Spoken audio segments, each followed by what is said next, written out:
그 프랑스의 시인인 오르탕스 블루라는 그런 시인이 사막이라는 제목으로 시를 지었는데, 성도 여러분 한번 들어보십시오. 거기에서 느껴지는 외로움을 성도 여러분 한번 상상해 보시기 바랍니다.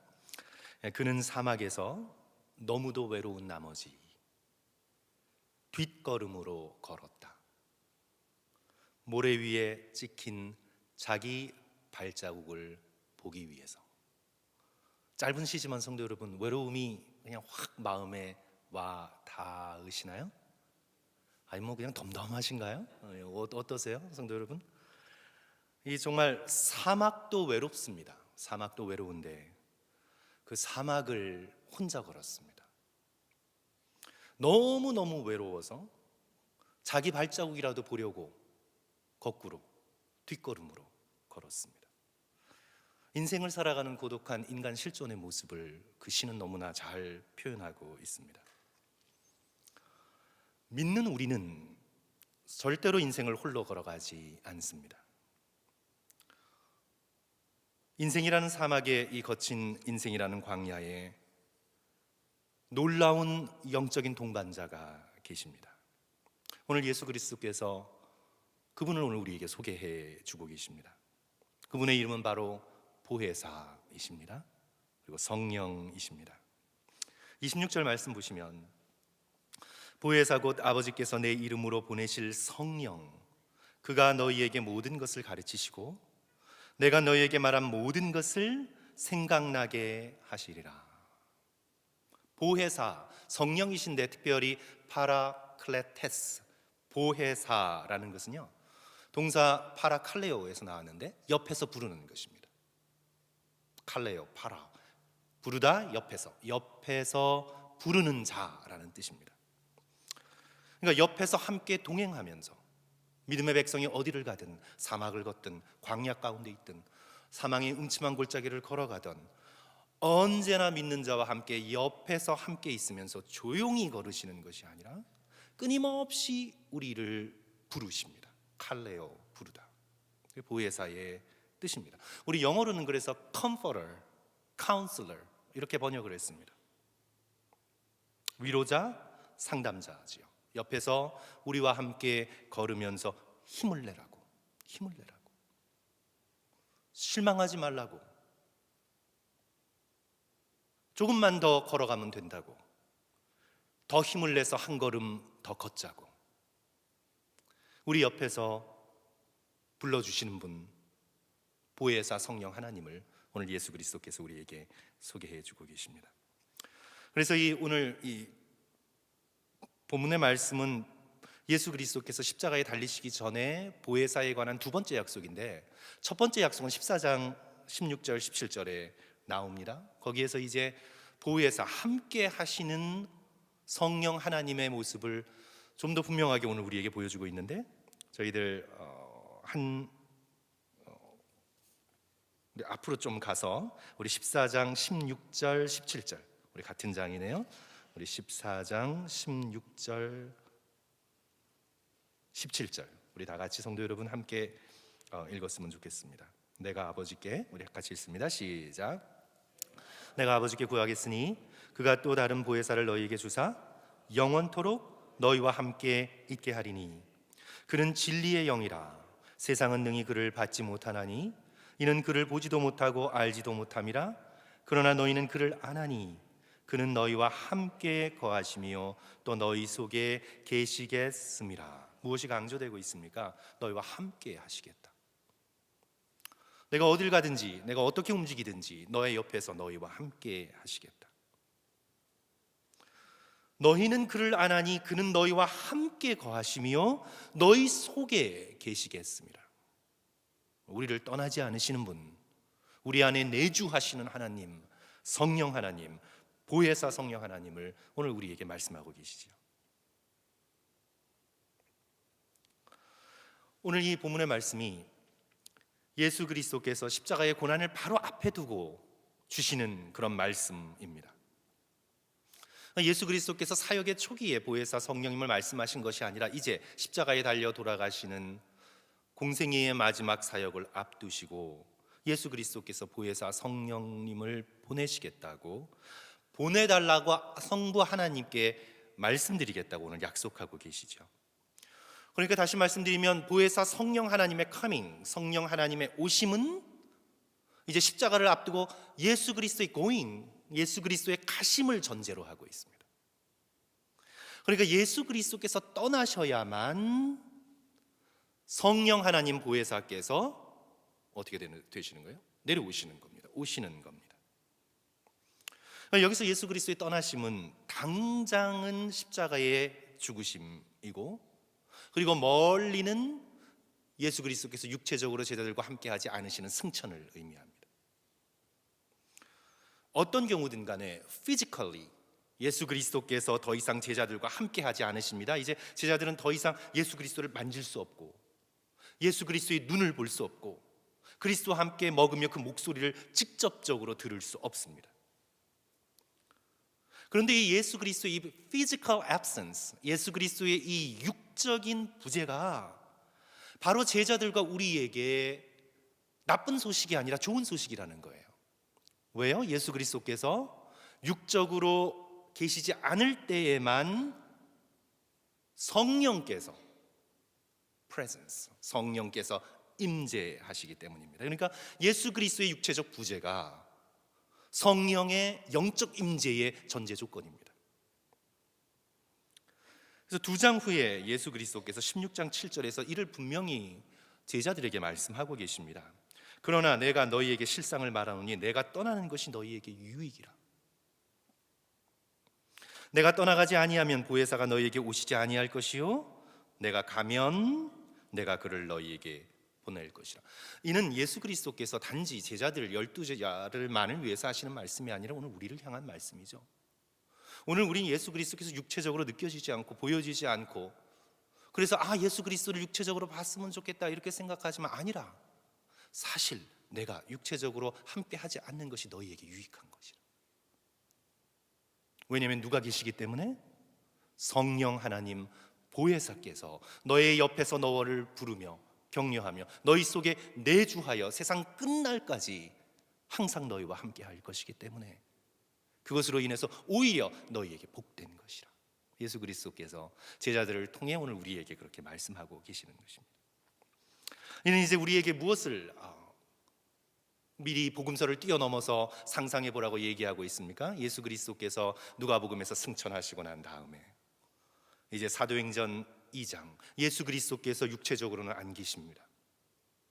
그런데 사도행전 2장, 우리가 사도행전 2장을 열자마자 오순절날 성령이 강한 바람처럼 갈라지는 불의 혀처럼 그날 모여 간절함으로 기도하는 각 사람의 영에 임하십니다. 그리하여 예수 그리스도께서 육체적으로 제자들과 함께 하셨던 것과 비교할 수 없이 영적인 충만함과 능력으로 성령 하나님께서 삼위일체 안에서 우리와 함께 하십니다. 이것이 바로 예수 그리스도께서 약속하시는 보혜사 성령의 너무나 놀라운 모습이지요. 물론 성도 여러분, 성령은 구약 시대에도 계셨나요? 계시지 않았나요? 구약 시대에도 성령 하나님은 계셨습니다. 당연히 계셨습니다. 하나님께서는 구약에도 성령 하나님께서는 영으로 구약 시대에도 역사하셨습니다. 창조의 영으로, 구속의 영으로 하나님의 택하신 자들과 선지자들을 통해 역사하셨습니다. 예수 그리스도의 공생, 예수 그리스도의 시작, 예수 그리스도의 시대에도 성령 하나님께서는 역사하셨습니다. 예수 그리스도께서 성령으로 잉태되셨습니다. 세례 받으실 때 성령이 비둘기처럼 예수 그리스도의 머리에 임하셨습니다. 그리고 예수 그리스도께서는 당신의 사역 한 순간순간마다 말씀 한마디 한마디마다 성령의 능력으로 하셨습니다. 당신 자신의 능력을 의지하지 않으시고 성령의 능력으로 하나님을 의지하여 그 말씀을 붙들고 예수 그리스도께서는 공생의 모든 사역을 감당하셨습니다. 그래서 성령께서는 구약의 백성에게 구약의 시대에도 임하셔서 역사하셨고 예수 그리스도의 공생애에서도 역사하셨지만, 그러나 아주 큰 차이는, 그러나 아직 그 성령이 믿는 자들, 제자들에게 충만하게 임하지 않았습니다. 이제 예수 그리스도께서 육체적으로 계시지 않고 승천하신 후에야 이제 약속하신 성령이 믿는 모든 자들의 마음과 영혼에 충만하게 임재하게 될 것이라고 약속하십니다. 우리가 사도행전 2장 오순절날에 예수 그리스도의 약속대로 성령께서 임하셔서 충만하게 믿음의 백성들을 채워주시는 놀라운 능력의 말씀을 우리는 보게 되죠. 그리하여 초대교회의 성도들도, 그리고 또한 오늘 21세기 우리의 성도들도 똑같습니다. 초대교회의 성도들이 보혜사 성령이 충만하여 십자가와 부활의 주님을 깨닫고 하나님 나라의 임재 속으로 들어가 더욱 뜨겁고 열정적으로 복음의 일꾼의 사역을 감당했듯이, 오늘 우리도 보혜사 성령을 사모하면서 예수 그리스도께서 계시지 않는다, 어디 계신가가 아니라 성령의 충만함으로 우리 속에 내주하시는 성령 하나님의 능력으로 우리도 또한 복음의 신실한 일꾼이 되어야 되겠습니다. 그래서 저는 오늘 예수 그리스도께서 14장 25절에서부터 31절까지 주시는 말씀을 통해서 보혜사 성령께서 성도들을 위해 하시는 사역이 무엇인가, 성령의 미니스트리, 성령의 사역이 무엇인가를 우리 세 가지로 나누어서 우리 성도들과 함께 오늘 말씀을 나누고자 합니다.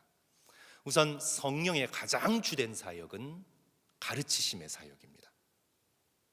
25절 26절 우리 성도 여러분 다시 한번 우리 읽겠습니다. 내가 아직, 시작. 내가 아직 너희와 함께 있어서 이 말을 너희에게 하였거니와 보혜사 곧 아버지께서 내 이름으로 보내실 성령, 그가 너희에게 모든 것을 가르치고 내가 너희에게 말한 모든 것을 생각나게 하리라. 성령 하나님의 주된 사역이 무엇입니까?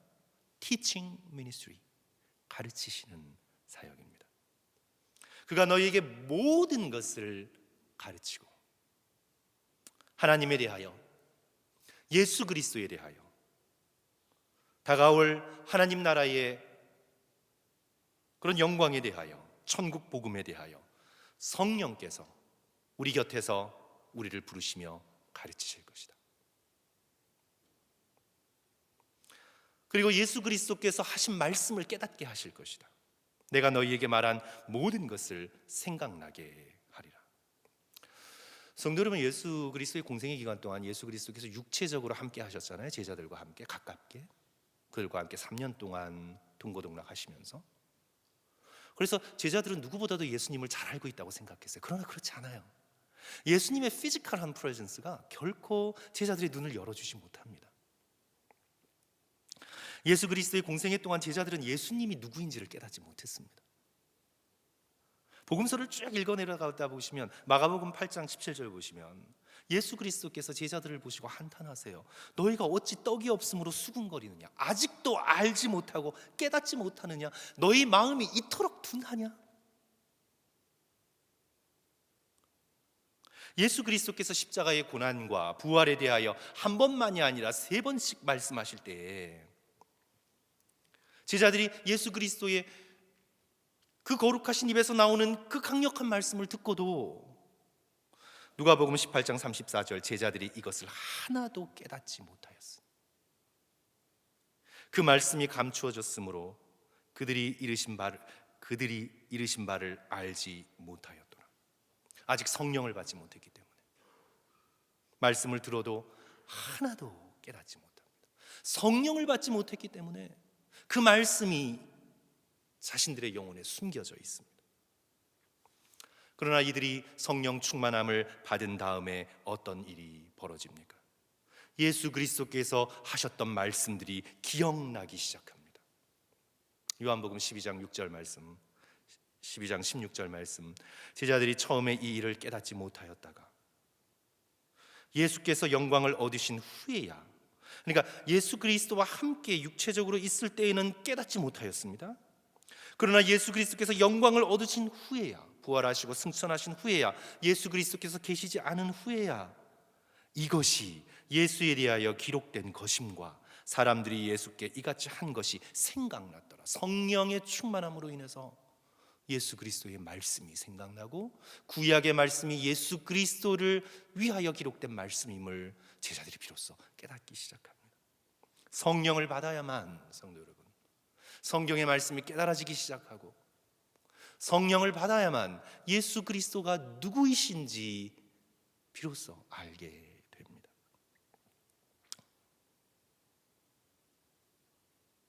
학식이 없던 베드로와 요한이 그 누구도 해낼 수 없는 놀라운 말씀을 담대하게 사도행전 4장에서 선포하지요. 그 베드로와 요한을 알고 있던 유대의 지도자들이 4장 13절 그들이 베드로와 요한이 담대하게 말함을 보고 그들이 본래 학문 없는 범인으로 알았다가 이상히 여겼습니다. 그들이 공적인 교육을 받지 못했는데 이토록 놀라운 설득력 있는 강력한 가르침을 사람들에게 주고 있는 것을 보고 이들은 놀랐습니다. 무엇 때문입니까, 성도 여러분? 성령의 충만함 때문입니다. 오순절의 사건이 모든 것을 변화시켰습니다. 그리하여 성령은 믿는 자에게, 성령의 가장 중요한 역할이 어떤 것이냐 하면 성령은 믿는 자에게 말씀에 대한 사모함과 말씀을 깨닫는 지혜를 주십니다. 성령은 믿는 자에게 말씀에 대한 사모함과 말씀을 깨닫는 지혜를 주십니다. 막 열광주의가 되는 것, 그것이 성령의 사역이 아닙니다. 성령의 가장 중요한 사역은 뭐라고요? 말씀에 대한 사모함과 또 말씀을 깊이 깨닫는 지혜를 성령께서 믿는 자에게 주십니다. 제가 일부러 자랑하려고 성도들께 말씀드린 건 결코 아니었는데요, 저는 학창시절 때 설교 말씀 듣는 걸 너무너무 좋아했습니다. 정말 좋아했습니다. 그래서 제가 설교를 들을 때는 거의 맨 앞자리에 가서 앉아서 열심히 들었습니다. 주일 예배, 수요 저녁 예배, 물론 어른 예배였습니다. 그래서 친척 한 분이 저한테 물었어요. 목사님 설교가 중학생 듣기 어렵지 않니? 너 그거 듣고 이해하니? 근데 제가 그때 제 수준에서는요, 말씀 한 말씀이 제 딴에는 100% 이해됐습니다. 목사님의 말씀 어느 한 말씀이 이해되지 않는 말씀이 없었습니다. 그리고 그 말씀이 한 번만 듣는 게 너무너무 아까웠어요. 오늘날처럼 인터넷이 있는 시대도 아니었고 그냥 한 번 듣고 잊어버리기에 너무너무 아까워서, 그때는 지금처럼 핸드폰도 없었잖아요. 녹음할 수 있는 녹음기가 있었죠. 그래서 부모님께 사달라고 졸라서 맨 앞자리에 가가지고 목사님 설교하면 그것을 녹음해가지고 와서 집에 와서 또 듣고 은혜 받고 그리고 기도하고 결단하고, 그러니까 성령의 은혜가 있으니까 그 말씀이 정말 문자 그대로 꿀송이처럼 단 거예요. 성령께서 은혜를 주시니까. 그래서 이제 제가 고등학생 때 제 가까운 친한 친구를 부흥에 초대를 했습니다. 그래서 그때는 꽤 많이 투자를 해서 밥도 사주고 구슬러서 가기 싫다는 애를 데리고 와서 일찍 와가지고 2층 발코니 맨 앞자리에 앉았습니다. 그래서 저는 기대를 굉장히 많이 했어요. 정말 이 좋은 말씀을 이제 얘가 드디어 듣게 되는구나. 그래서 이 좋은 말씀을 듣고 오늘 예수를 믿겠구나. 그런데 얼마나 졸든지 제가 2층 발코니에 앉았다 그랬잖아요. 제 어깨를 치는 걸 떠넘어서 앞에서 떨어질 정도로 정말 얼마나 졸든지, 아무리 쳐도 알았다 그래도 또 졸고 끝나고 나니까 할렐루야 그냥 뭐 다 깨고. 성도 여러분, 성령의 비춰주심, 성령의 조명이 없으니까요, 들어도 깨달을 수가 없습니다. 무슨 소리인지 알 수가 없습니다. 고린도전서 12장 3절의 말씀처럼 성령으로 하지 아니하고는 누구든지 예수를 주라 시인할 수 없습니다. 예수께서 주님이시라는 고백이 우리 가운데 있다면 그것은 바로 성령의 역사입니다. 성령이 아니고서는 말씀을 깨달을 수도 없고 말씀으로 오신 예수 그리스도를 나의 주로 고백할 수 없습니다. 그래서 사랑하는 성도 여러분, 우리에게 옆에 계셔서 같이 걸으시며 늘 우리를 가르치시고 깨우쳐 주시는 이 성령의 놀라운 사역이 저와 여러분의 영혼 가운데 충만히 거하시기를 주님의 이름으로 간절히 축원합니다. 우리 두 번째로 성령의 사역은 평안입니다. 에이레네 샬롬, 평안이죠. 근데 이 본문에 성도 여러분과 함께 봉독한 이 본문 말씀, 이 평안은 성령의 직접적인 사역이다라고 말하고 있지는 않습니다. 그렇지만 보혜사 성령에 대해 말씀하시면서 예수 그리스도께서는 당신의 떠남을 이야기하시고 그 다음에 평안을 주시겠다고 말씀하고 계시는 거죠. 그러니까 예수 그리스도께서 부활하시고 십자가에 달리시고 부활하시고 승천하셔서 육체적으로 계시지 않지만 성령을 보내주시겠다 말씀하시면서 그 다음에 예수 그리스도께서 곧 십자가에 달려 돌아가실 텐데 내가 너희에게 평안을 주겠다 말씀하시는 것은 예수 그리스도께서 주시겠다는 성령의 주된 사역이 가르침과 함께 무슨 사역이라는 걸 알 수 있습니까? 믿는 자에게 평안을 주시는 그런 사역임을 우리는 이 말씀의 구조 속에서 깨닫게 됩니다. 우리 27절 말씀 성도 여러분 다 같이 한 목소리로 읽습니다. 27절 평안을 너희에게 끼치노니 시작. 평안을 너희에게 끼치노니 곧 나의 평안을 너희에게 주노라. 내가 너희에게 주는 것은 세상이 주는 것과 같지 아니하리니 너희는 마음에 근심하지도 말고 두려워하지도 말라. 예수 그리스도께서 평안을 말씀하십니다. 근데 예수님의 이 평안은 고난에 면제된 평안이 아닙니다. 이것이 세상이 주는 것과 다릅니다. 예수님을 믿어서 고난에서 제외된다, 고난에서 열외된다, 너는 앞으로 나만 믿어서 꽃길을 걷게 될 것이다. 예수께서 그렇게 고난이 면제된 평안을 이야기하고 계시지 않습니다. 저 사람은 병에 걸렸지만 나는 걸리지 않겠지, 저 사람은 사업이 어려운데 나는 괜찮겠지 등등 고난이 면제된 평안을 예수께서는 약속하지 않으셨습니다. 그래서 예수 그리스도께서 제자들에게 주시는 평안은 고난과 어려움이 이제는 내게 없을 것이다, 나는 승승장구할 것이고 나는 언제나 번영할 것이고 나는 언제나 모든 것이 세상의 기준 속에서도 사람의 기준 속에서도 다 잘 될 것이다 라는 기대에서 오는 평안이 결코 아닙니다. 무당이나 점집에서 얻을 수 있는 그런 평안이 아닙니다. 이제 예수 그리스도께서는 지금 십자가의 극단적인 고난을 앞두고 계십니다. 그리고 예수 그리스도께서는 이제 죽은 자와 함께 장사되어 무덤에 누이실 것입니다. 하지만 하나님의 능력으로 인해 사망 권세를 무찌르시며 예수 그리스도께서는 부활의 영광을 맛보실 것입니다. 예수 그리스도께서 지금 말씀하고 계시는 이 평안은 고난이 면제된 평안이 아니라 고난을 뚫고 승리하기에 얻게 되는 평안입니다. 고난이 있겠지만 요한복음 16장 33절 이것을 너희에게 이르는 것은 너희로 내 안에서 평안을 누리게 함이라. 세상에서 너희가 환난을 당하나 담대하라. 내가 세상을 이기었노라. 예수 그리스도께서 평안을 약속하시면서 세상에서 너희가 환난을 당하나 담대하라. 내가 세상을 이기었노라. 환난에서 면제된 평안이 아니라 환난을 통과하지만 승리할 것이라는 굳센 확신에서 나오는 세상을 이기는 놀라운 평안을 예수 그리스도께서 오늘 우리에게 약속하고 계십니다. 성도 여러분, 성령 충만하면 우리는 평안합니다. 성령의 사역은 우리를 평안케 하는 사역입니다. 파라칼레오, 우리 옆에서 부르십니다. 걱정하지 말라고, 모든 것이 잘 될 것이라고, 모든 일에 합하여 반드시 선을 이룰 것이라고, 하나님께서 이 고난을 통과하여 너에게 진정한 복을 허락해 주실 것이라고, 그리하여 우리의 마음을 안심시키시고 다독거리시며 우리에게 이 세상이 가져다 주지 못하는 놀라운 평안을 선물로 허락해 주십니다. 사도행전 16장을 성도 여러분 생각해 보십시오. 빌립보 감옥에 바울과 실라가 갇혔습니다. 얻어맞고 감옥에 갇히고 바른 형틀에 차이고, 하지만 이들은 평안합니다. 이들은 평안합니다.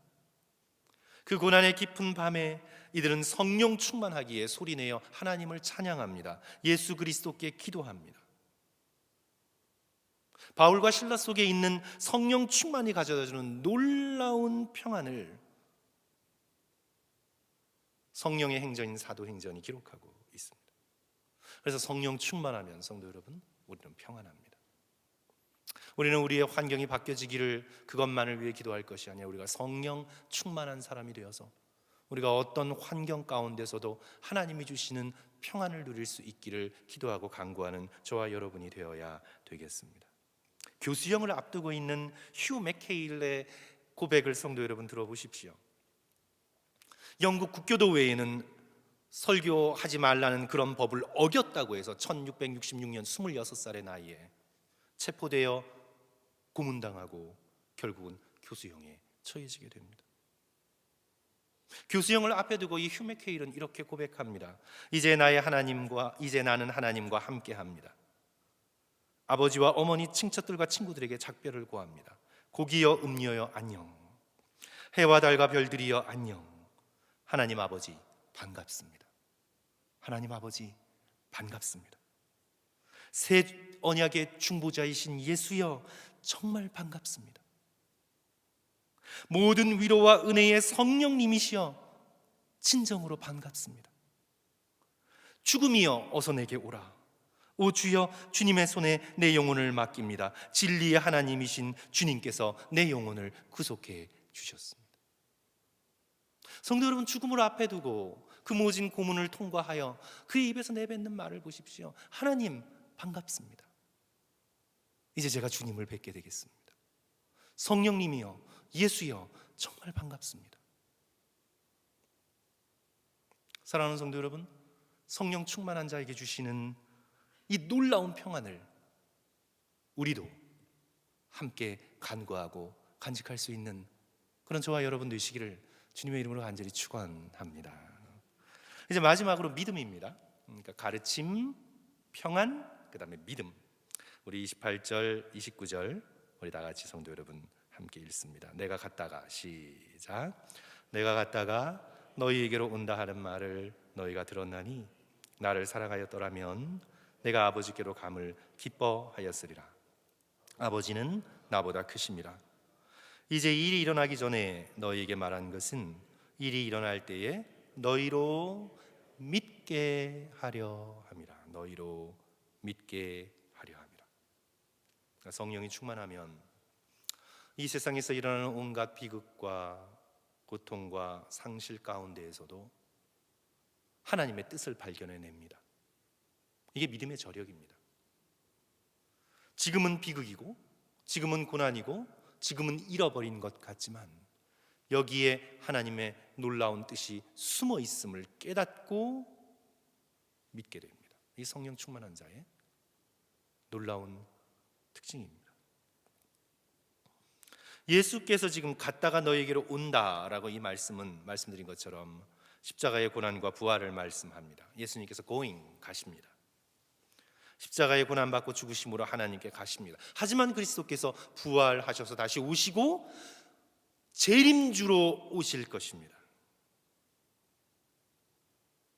이 십자가의 고난이 일어나기 전에 말씀하시는 것은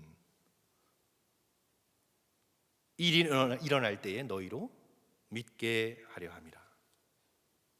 성령이 우리 안에 임하시면 우리는 앞으로 되어질 일들을 압니다. 우리에게 십자가와 같은 고난이 있겠고 7년 대환란과 같은 환란이 있겠으나 예수 그리스도께서 오실 것입니다. 부활의 주께서 오시고 재림 주께서 오셔서 믿는 자들의 그 모든 믿음과 고난과 아픔을 반드시 새로운 기쁨으로 채워 주실 것입니다. 이것을 믿는 것입니다. 성령 충만한 자는 이 굳센 믿음을 흔들림 없이 가지게 됩니다. 이제 오늘 30절 31절에서 이 세상 임금에 대해서 말씀하시죠. 세상 임금이란 사탄을 가리킵니다. 이제 가룟 유다를 통해서 역사하게 될 사탄을 가리키고 있죠. 사탄이 잠시 승리하는 것 같은 어두운 순간에도 하나님께서 일하고 계시고 세상을 구원하시는 하나님의 놀라운 뜻이 반드시 이루어지게 된다는 흔들림 없는 믿음, 이 믿음을 바로 예수 그리스도께서 제자들에게 요청하고 계시는 것입니다. 그래서 성령 충만하면 성도 여러분, 우리는 믿음이 깊어지게 됩니다. 사도행전 4장을 보십시오. 성도들이 모여서 한 마음으로 기도합니다. 예수 그리스도의 이름을 붙듭니다.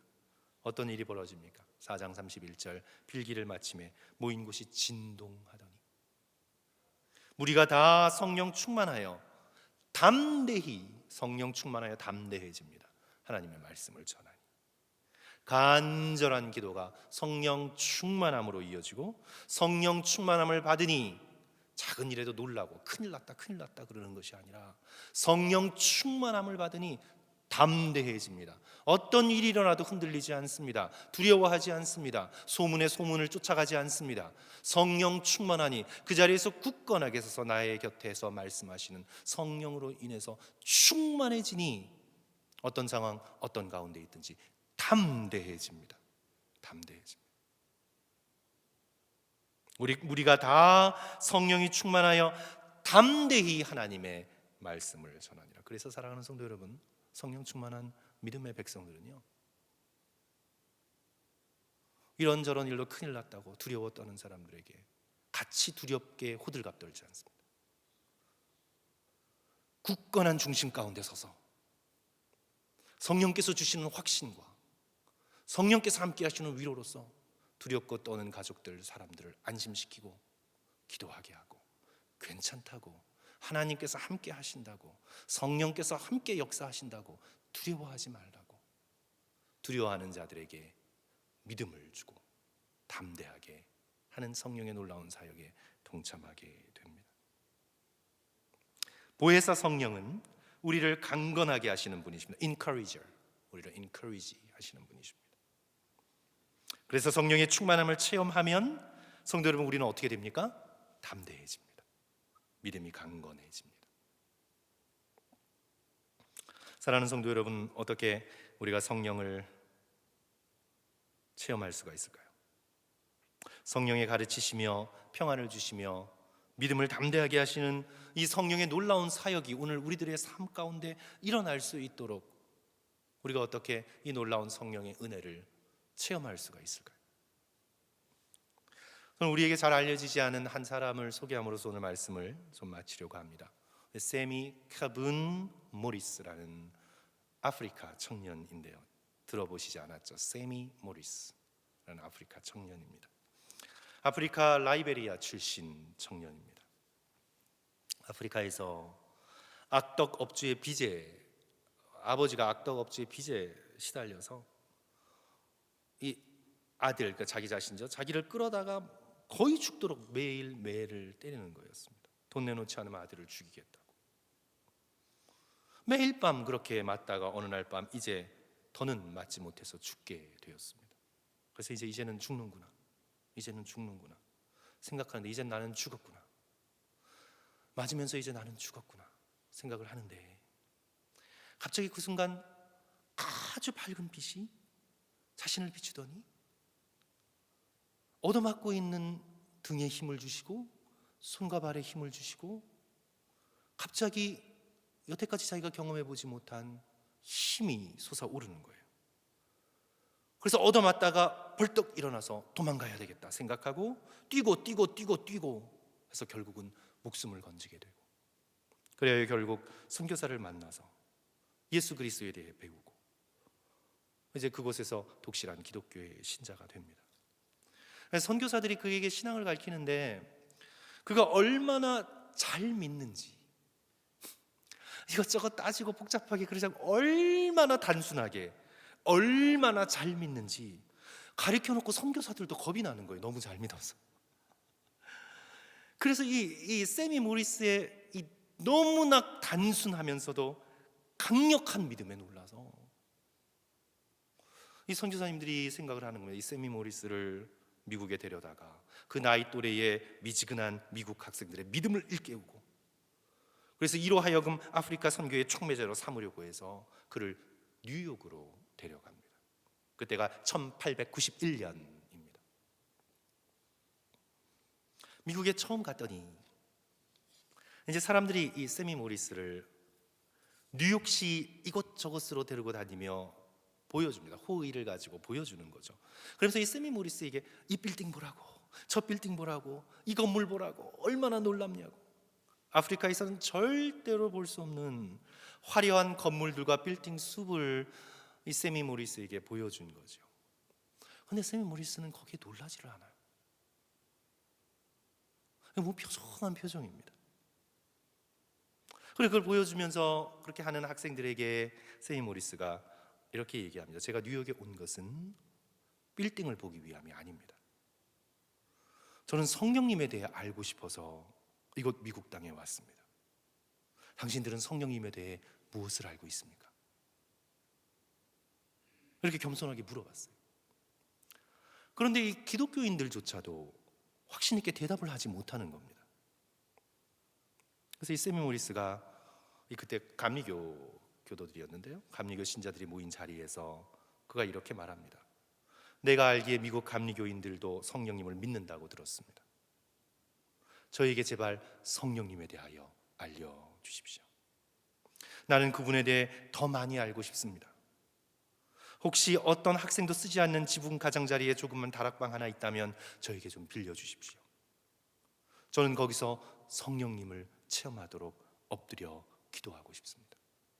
미국에 오면 성령님을 체험하고 성령님에 대해서 잘 알 것이라고 믿고 있었습니다.